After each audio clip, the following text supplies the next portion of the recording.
Hey guys, welcome back to UpClick. In this video, I'll be showing you, or be discussing with you, how to access Telegram Cloud.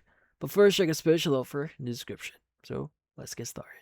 Now, if you want to access or start using Telegram Cloud here, well, there are a few things that you may need to understand and you may need to know. Now, the thing with Telegram here, if you access or try sending messages, videos, files to someone via Telegram, you will notice a limit on how big the files that you can send and how fast you can send them.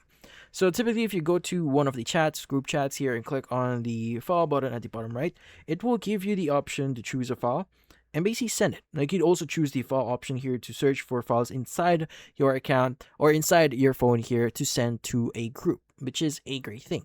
But you may notice that there's a specific limit on how much you can actually send. Well, if in order for you to increase that limit and access what we call Telegram's cloud, well, you may need to get what we call Telegram Premium. So to access that, you want to go ahead and go back to the main menu here, and you want to go and click on settings at the bottom right. Once you do click on settings, you want to go ahead and look for the option here that says Telegram Premium. Let's go and access or click on it.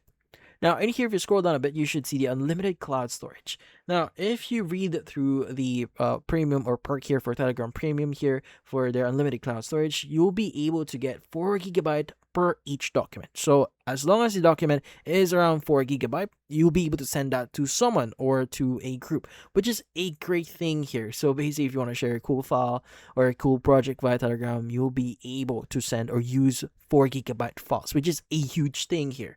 And also, you get unlimited storage for your chats and media overall. So in this case, you will not be limited when you're trying to send something or sharing something inside Telegram. So in this case, in order for you to get that, you may need to subscribe to Telegram Premium here in order for you to get it.